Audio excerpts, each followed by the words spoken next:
She was beaten for birthing a girl. The widowed sheriff took both mother and baby in. Dry Hollow, Wyoming. Winter, 1879. The snow fell in thin, scattered whispers, covering the dirt paths of Dry Hollow in a ghostly film. The town had long since gone quiet. Oil lamps flickered behind curtained windows. Only the old church at the end of the main street stood with a faint golden glow in its steeple. Delilah Carter stumbled through the drifting snow, her breath catching like broken glass in her throat. Blood darkened the edges of her torn dress and soaked through the worn linen swaddle wrapped around the newborn cradled tightly to her chest. The infant did not cry, only whimpered, as if the cold and fear were already too much. The scent of sweat, blood, and stale tobacco clung to Delilah's hair. Her steps faltered as she reached the steps of the church. She sank to her knees and leaned against the wooden door. Her knuckles rapped once, twice. "Please," she whispered. "Please, help us." A faint rustle came from inside. The door creaked open just a sliver, revealing the lined face of the town's pastor. He looked at her. Then the blood. Then the child. "We cannot take sides in a couple's business," he murmured, and the door closed again with a click. Delilah didn't scream. She didn't beg again. Her arms curled tighter around the baby. "Please," she said one more time. But this time, it was just to the sky. "She's the only one I have left. 6 years ago, she was sold at 16. Her father called it a blessing, married off to Jed Carter, a man twice her age, a hunter with mean eyes and a thirst for a son. Her first birth came at 18, a girl. Jed vanished for 3 days without a word. The second birth, another girl. Jed smashed a chair against the wall, called her cursed, told her God was laughing at him. The third time, at 21, she didn't even get to meet the child. Jed beat her bloody before she could finish the sentence. "I think it's another girl." The miscarriage came that night, silent and final. 3 daughters, all gone, none buried with names. Jed didn't stop trying, didn't stop hitting. And now, this fourth one, born under the roof of rage and expectation. "It's a girl," Delilah had whispered through tears after the birth. Jed's face twisted in fury. "I should have known," he roared. "All you birth is worthless mouths." He hit her, first her shoulder, then her back. She clutched the baby, shielding it with her body. His fists came down again. And again. She fled, barefoot in the cold, no plan, only instinct. A crunch of boots broke the stillness. Sheriff Thomas Graves stood in the snow, hat low, greatcoat dusted white. He had been walking back from the saloon, where silence suited him better than company. His face was drawn, haunted by loss. 4 years had passed since the fire took his wife and son, but the embers still lived behind his eyes. He saw her on the steps, a woman, soaked in blood, holding something small. He stepped forward slowly. Delilah lifted her head, lips cracked, eyes wide with fear. "He hit me," she said, voice rasping, "because she's a girl."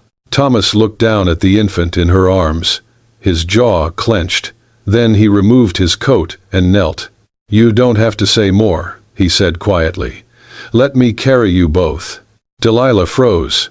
For a second, she looked ready to run again. But then she nodded. Once. Thomas wrapped the coat around her and lifted her gently, one arm under her legs, the other steadying her back. The baby was between them, tiny and quiet. The church doors remained shut, the street empty. And as the snow kept falling, Thomas turned away and walked toward the only place he hadn't dared enter for 4 years, his home. The snow still whispered against the windows, as Thomas Graves pushed open the front door to a house he had not set foot in for more than a night's sleep in years. But this time, he did not come home alone. Delilah leaned heavily in his arms, nearly unconscious. The baby nestled against her chest let out a weak sigh. Thomas crossed the threshold with both and paused just beyond the entry, as though afraid the silence inside might swallow them whole. He did not turn toward the town doctor's cabin, though it was closer, better lit, easier. He knew how this town worked. If he brought her to the clinic, news would spread within the hour. Men with guns and names would come knocking. They would call it domestic matters. They would send her back. So instead, he brought her here. On the ride over, she'd spoken only once, her voice weak and breaking. "Please don't take me back," she'd said. Again and again, like it was the only thread holding her upright. "I will not," Thomas had answered, low but certain. Inside, the air smelled faintly of ash and something older, dust and memory. The hearth was cold. The table still bore the same oil ring left by his wife's favorite mug. Nothing had moved in 4 years, except the dust. He stepped through the main room and hesitated at the hallway. A door at the end waited, closed, untouched. He opened it with one boot and entered the room that had once held everything warm in his life. The bed was still made, the same quilt, faded but folded tight. There was a softness here, a sorrow too thick to name. Thomas laid Delilah gently down. Her eyes fluttered open, panic snapping through her like a whip. "What are you doing?" she whispered, her body coiling. "You need a bed," Thomas said. "I'll sleep outside." He took 2 steps back and nodded toward the baby. "She needs you whole." Delilah blinked, stunned, her breath stuttering. She looked around the room like it might bite her, but then she sank into the pillow, the fight draining from her. Thomas stepped out. He grabbed the kettle from the stove and filled it from the well behind the house. He boiled the water in silence and soaked a cloth, wrung it out, and set it beside her hand, close, but not touching. Then he placed a small tin plate with bread and cold beans on the bedside table. "If the baby cries," he murmured from the doorway, "wake me." He left the door ajar and walked back to the front room. Delilah did not sleep. She lay curled around the infant, one hand on the tiny back, feeling every rise and fall. Her body ached in places she didn't recognize. Her eyes burned, but she did not cry. She could not. Every creak of the floor, every groan of wind outside made her flinch. But the house remained quiet. Thomas sat with his back against the front door, rifle across his lap. He stared at nothing, eyes glassy. He had not taken off his boots. He did not move to light the fire in the hearth. Instead, he watched the shadows, the edges, the corners of memory. In that silence, 2 people breathed. 2 broken pieces, still bleeding from different wounds. But for one night, just one, they shared a roof that did not judge, and a stillness that did not demand answers. The baby stirred restlessly in Delilah's arms, her tiny fists curling and uncurling with a weak, jittery rhythm. The color in her cheeks had faded, replaced with a pale hue that chilled Delilah deeper than the night air ever could. She rocked her slowly, whispering soft nothings, the same way she'd once whispered to the 3 children who had never made it past their first weeks. The weight of those memories pressed against her like an unseen boulder, making every breath feel borrowed. "I'll name you Hope," she said aloud, though her voice barely reached beyond the baby's ear. "Because you have to live. You have to." Her hands trembled as she wiped the sweat from the infant's brow. The child's skin burned beneath her fingertips. "No," Delilah whispered, shaking her head. "Not you. Not again." She bundled the baby tighter and stood on unsteady legs, panic clawing its way up her throat. She didn't think. She didn't hesitate. She stumbled out of the bedroom and across the cold wood floor, swinging the door open. "Sheriff," she called out into the darkness. "Please, please help her." Thomas appeared within seconds, his boots heavy, eyes alert. Delilah pressed the bundle into his arms without thinking, her breath fractured and frantic. She's burning up. I do not know what to do, please." Her voice cracked as her body shook. Thomas didn't speak. He only cradled the infant, as if she were the most fragile thing he had ever touched. His rough hands, calloused from years of labor and loss, moved with a gentleness Delilah had never seen in a man.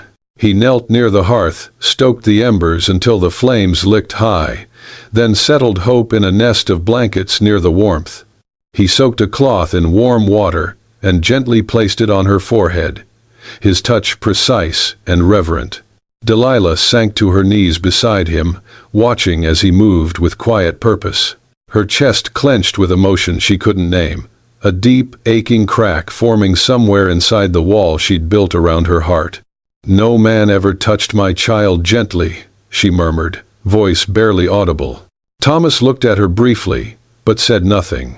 He only reached for a nearby wooden box on a shelf, opened it, and revealed a collection of small glass vials and folded linens, old remedies, kept clean and dry for years. The lid of the box bore a name burned into the grain: Mary Graves.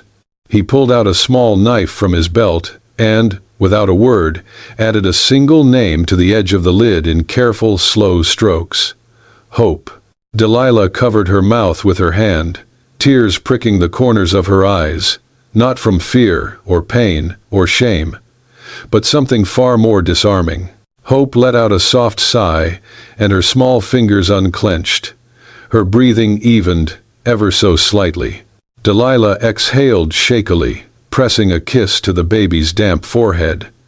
The fever was still there, but it no longer felt like a death sentence. "She will live," Thomas said quietly, more a promise than a statement. Delilah turned toward him, her eyes wide, vulnerable, not afraid, not questioning, just seeing him. She had seen many faces, angry, drunken, dismissive, indifferent.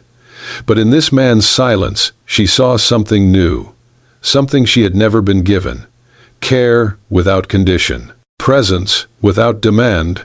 She did not speak. Words would have broken the spell. Instead, she nodded, and in that nod was something fragile but true: trust. Not in the town, not in the law, not even in herself just yet, but in him. And in that moment, as the fire warmed the baby's feet and the snow thickened outside, 3 broken hearts beat a little stronger under one roof. Delilah swept the ashes in slow, deliberate motions. Her movements were quiet, almost reverent. Dust swirled in the sunlight that pierced through the warped window panes, making the whole room glow in a soft, golden haze. The parlor had not been touched in years, not truly. Cobwebs clung to corners. The fireplace was layered in soot. The shelves carried stillness more than books.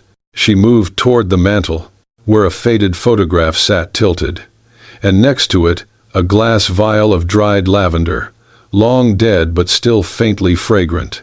Her hand hovered above it, unsure. Then she saw the scarf, pale ivory, delicate, the kind a woman might have worn to church. She reached out and lifted it gently. Behind her, Thomas's footsteps stopped.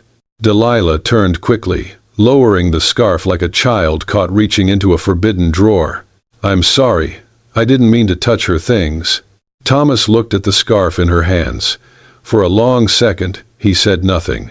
Then, in a voice so low it barely reached her, "They're just things. You're alive." The words landed soft, but heavy. Delilah folded the scarf and set it down with care. "Still, I didn't want to be disrespectful." "You weren't," he said, then moved to help her with the ashes. That afternoon, the scent of stew simmering filled the house for the first time in years. Delilah stirred the pot gently, tasting and adjusting, humming under her breath. Thomas sat outside on the porch, whittling a piece of pine in his hands, watching the smoke rise from the chimney like something sacred had been reborn. By the time the sun dipped low, the smell of bread and spice wafted from the kitchen. One by one, curious neighbors passed by, slowing near the window. No one knocked. But they looked. and Delilah saw the way they whispered. "That's the girl beater's wife," someone muttered near the fence. Delilah stiffened by the stove. Thomas stepped down from the porch, his boots hitting dirt with finality. He stood still, looked toward the small crowd that had gathered under pretense of strolling by. "She's under my protection," he said evenly. "Anyone touches her answers to me." His voice carried like the wind, quiet but undeniable. No one replied. They only shuffled off, eyes downcast, leaving behind silence and the scent of stew. Later that evening, Hope gurgled from her place on a folded quilt near the hearth.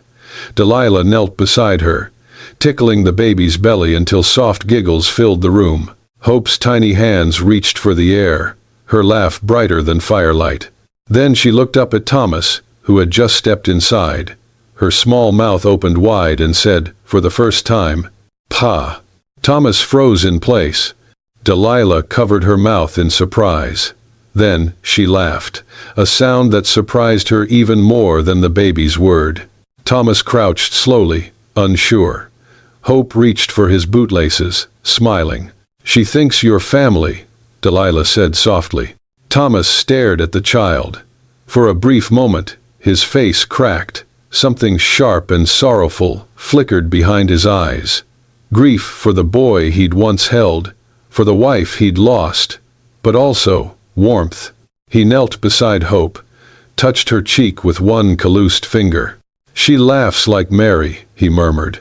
That night, as the fire dimmed and the baby slept, Delilah stood in the doorway to the spare bedroom.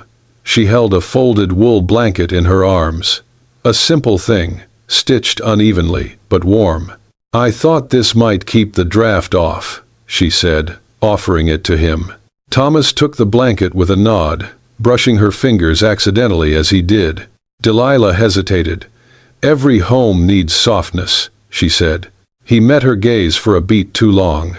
Then his voice low, almost a whisper. "I forgot that." She smiled. It was not wide, not sure, but it was real. And in the flicker of the fire, in the hush of a house that had once held nothing but ghosts, something else stirred, something alive. Delilah didn't belong to anyone, not anymore. But here, in this quiet room, she had started to belong somewhere. The wind carried dust across the yard as the sun hit its peak. Delilah was hanging linen to dry, her hands steady, eyes focused. Hope cooed softly from a basket nearby, chewing the edge of a cloth doll. The quiet cracked like a whip. Hooves thundered in from the east, fast and reckless. A horse reared at the edge of the fence, kicking up dirt and noise. Jed Carter sat slumped in the saddle, half drunk, eyes bloodshot, hair unkempt like he had not slept in days. The scent of whiskey preceded his words. "You stole my wife," he bellowed, pointing a crooked finger toward the house. "And my child." Delilah stepped out from the porch, hands empty. She did not flinch. She did not blink. "I birthed 3 before her," she said, loud enough for the yard to hear. 3 girls, and you beat the life out of each one. You will not touch this one." Jed's laugh was a snarl.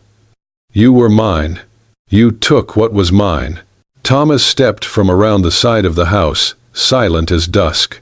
He stood behind Delilah, one hand resting lightly at his hip, the other hanging loose near his holster. His expression was unreadable, but his presence was like a wall of iron. Jed spit in the dirt. "You think hiding behind a badge makes her yours now?" Thomas did not speak. He did not need to. Jed's eyes flicked to the revolver holstered on the sheriff's hip. For a second, he hesitated. Then he charged. It happened fast. Jed dismounted with a drunken roar, stumbled forward in fury, but Thomas met him halfway. In 2 clean moves, the sheriff sidestepped, twisted Jed's arm behind his back, and slammed him to the ground with practiced ease. Jed cursed, squirmed, but Thomas knelt on him, calm and collected. "You are under arrest," he said, snapping cold iron around Jed's wrists, "on charges of domestic violence, assault, and endangering the welfare of a child. Delilah stood still, her breath caught, as Thomas read the full list of charges aloud with precision. No emotion, just justice. Hope whimpered from the basket. Delilah picked her up, holding her close. Thomas hauled Jed to his feet. "You'll be held until the circuit judge arrives from Cheyenne," he said, leading the struggling man to the wagon at the edge of the road. As word spread through town, whispers buzzed like hornets. "Did you hear? The sheriff's arrested Jed Carter. For hitting his wife? She's pressing charges? Never seen a woman do that before." The jail cell door clanged shut, and Jed slumped to the bench, still shouting about what he was owed. But no one listened. Not anymore. That night, Delilah sat on the porch with Hope asleep in her arms, her eyes fixed on the road Jed had come from. Thomas joined her, settling into the chair beside her without a word. After a long silence, she spoke. "No one ever believed me before." Thomas looked straight ahead. "They will now." She turned to him. "Why?" His voice was quiet. "Because you told the truth. And I was listening." Delilah closed her eyes, holding her daughter a little tighter. For the first time in her life, justice did not feel like a word in a book or a sermon in church. It felt like a man standing behind her, silent, steady, who believed without needing to ask. The wind was bitter that morning. Dry Hollow's courthouse stood like a pale sentinel against the gray sky, its steeple casting a long shadow down Main Street. The benches out front were full. Folks from town who never set foot in church unless someone was marrying or dying now gathered to see a different kind of reckoning. Delilah stepped from the wagon slowly. Hope was with a kind neighbor, swaddled and sleeping. Thomas helped Delilah down, placing his long coat around her shoulders. It swallowed her frame, but she clutched it as if it were armor. "You don't have to do this alone," he said quietly. She looked up at him, breath visible in the cold air. "I know," she said. And then she walked through the courthouse doors. Inside, the wood creaked beneath boots. The room was silent, save for the shuffle of papers and a few quiet coughs. The judge, an old man with a kind mouth but tired eyes, adjusted his glasses as Delilah stepped to the witness stand. Thomas stood behind the railing, arms folded, his badge catching the morning light. "State your name for the record," the judge said. "Delilah Carter," she replied, her voice steady, though her hands trembled beneath the coat. The prosecutor rose. "Mrs. Carter, why are you bringing charges against your husband, Jedediah Carter?" Delilah's eyes did not waver. "Because he beat me." A murmur rippled through the room. The judge raised a hand, and it quieted. "Why did he beat you?" Delilah inhaled once. Then, calmly, she said, "For birthing girls." The silence that followed was sharp enough to draw blood. No one moved, no one breathed. A soft gasp came from the gallery. An older woman near the back covered her mouth, tears welling. Delilah continued, her voice flat, not emotionless, but exhausted. "I was sold to him when I was 16. He wanted a son. I gave him 3 daughters. After the first, he walked out for 3 days. After the second, he smashed the baby's crib and left us without food. After the third, he suspected she was a girl before I even delivered. He beat me until I lost the child." She paused. Her gaze swept the room. "They never had names. He would not let me name them. He said it was a waste." Another rustle. The woman in the back began crying quietly. Delilah took a breath. "My fourth was a girl too. He hit me again. But this time, I ran. That child, she is the only one still alive." "And your husband?" the prosecutor asked. "He would have buried her too. If I had stayed, he would have." The judge looked down at his notes. Then at Jed, who sat slouched between 2 deputies, arms crossed, his face twisted with contempt. "You deny these charges, Mr. Carter." Jed's lip curled. "She's lying. She ran with my kid. She's soft in the head." The judge turned to the jury. 7 men and 5 women, every face stone still. They returned a verdict in under an hour. "Jedediah Carter," the judge declared, "you are hereby sentenced to 10 years in the Wyoming Territorial Prison for aggravated assault and battery, and endangering the life of a child." Delilah did not smile. She did not cry. She only nodded once. As the bailiffs dragged Jed away, he cursed, but no one listened. Outside, the crowd dispersed in hushed clusters. Some glanced her way, but no longer with pity or scorn, just quiet acknowledgement. Thomas stood waiting by the wagon. As she reached him, he laid a gentle hand on her shoulder. "You did not deserve silence," he said. Delilah looked down at his hand, then up into his eyes. "No one ever said that before." He helped her up into the seat, then climbed in beside her. As the wheels rolled away from the courthouse, Delilah rested her hand in her lap. For the first time in her life, she had spoken in front of others and been heard. And for the first time, a man did not silence her. He stood beside her, and the silence was his to hold, not hers to bear. The hammer rang out across the dry land like a heartbeat.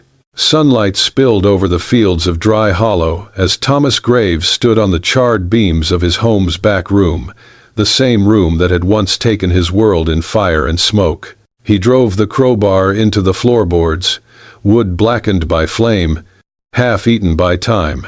The boards groaned and split under the force. One by one, he pulled them free. Delilah stood in the doorway, hope balanced on her hip. She didn't step inside. Her eyes rested on the ashes, the soot-smudged outline where the bed had been, the wall that no longer stood. Thomas looked back at her, sweat darkening his shirt collar. "I'm building something for the living now," he said. Delilah said nothing, just held hope a little closer. For 2 weeks, the sound of hammering and sawing filled the valley.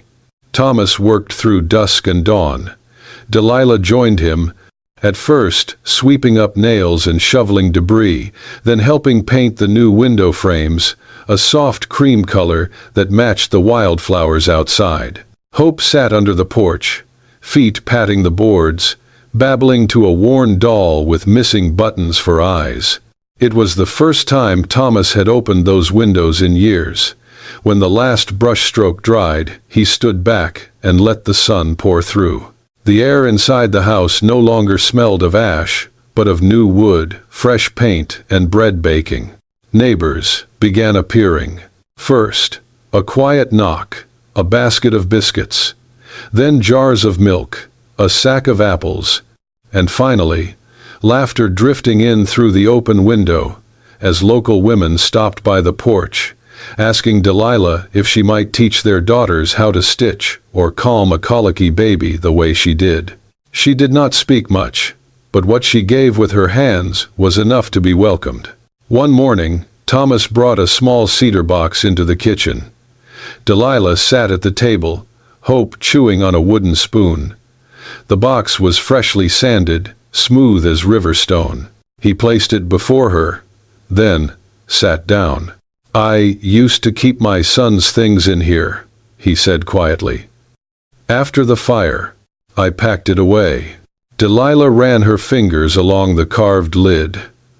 "I'm sorry," she whispered. He nodded, then opened the lid.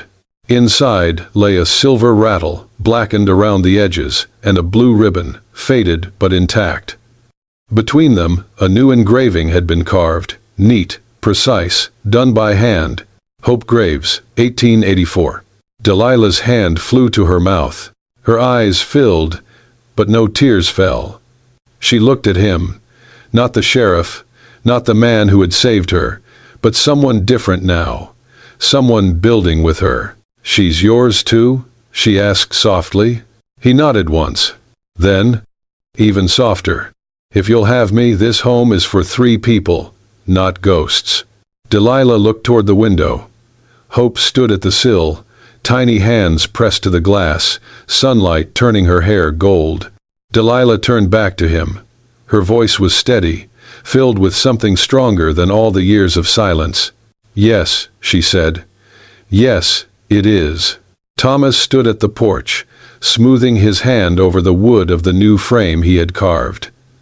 The sun bathed the home in a soft, golden hue, warm, steady, certain. The boards no longer creaked with memory, but settled with peace. The sharp scent of fresh sawdust still lingered in the air, mixing with the gentle aroma of bread cooling on the windowsill. Delilah stepped out, hope clinging to her skirt, her hair curled at the edges from the bath earlier, cheeks flushed pink. She held a folded cloth in one hand, a new curtain she had sewn that morning, stitched with tiny forget-me-nots at the corner. Behind them, the door stood open, just slightly, a small symbol that this home, once sealed in grief, was now open to sunlight, to laughter, to love. He did not kneel. He did not hold out a ring. Just looked at her the same way he had the night she was bleeding on a church step, like she was real and whole and worth choosing. "I'd like to give Hope a father," he said, voice low and sure. "And you a home, with your name on the door." Delilah's breath hitched.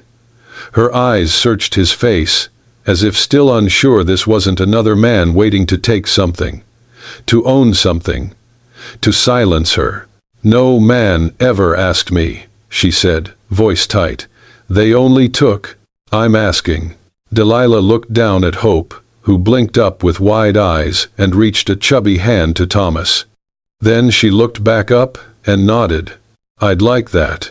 The wedding was held under the cottonwood tree behind the house. Just the preacher, the blacksmith's wife, and one of the school teachers who had taken a liking to Hope. The sun filtered through the branches, dappling the ground with light. Delilah wore a dress sewn from scraps, a pale blue, the color of a sky without clouds. Hope toddled up halfway through the vows and clung to Thomas's leg, pressing her cheek against him like he had always been her safe place. Thomas said his vow simply, "I'll never raise my hand in anger. I'll never walk away from either of you." Delilah's hands trembled as she repeated her own, but when the preacher gave them leave to kiss, she didn't wait. Delilah leaned in and kissed Thomas first. It wasn't shy, it wasn't soft. It was a woman's kiss, one who had been silenced too long, and finally decided to speak. Thomas's arms came around her, anchoring her in something solid and still. Hope clapped her hands. The preacher chuckled. That evening, Thomas carried a wooden sign to the front of the house and nailed it into place. The Graves home, Thomas, Delilah, and Hope. The letters were hand-carved, rough around the edges but firm. A new name, not tied to shame or loss, but to choice, to healing. A name that would live longer than memory, longer than bruises. Delilah stood back, one hand on Thomas's shoulder, the other around Hope's tiny fingers. She looked at the home, at the light pouring through the windows they had scrubbed clean, at the breeze that made the curtains dance, at the porch swing he built just for her, at the laughter that might someday echo from the walls, not in fear, but in joy. Then she said, "I was beaten for birthing a girl, but that girl led me home." And for the first time in years, she smiled, not with caution or apology, but with pride. If this story of heartbreak, resilience, and redemption moved you, don't forget to hit that hype button and subscribe to Wild West Love Stories for more unforgettable tales from the rugged frontier, where love grows in the dust and kindness still wins. There are more voices like Delilah's waiting to be heard, more hearts like Thomas's waiting to be seen. Stay with us, because every love story deserves to be told.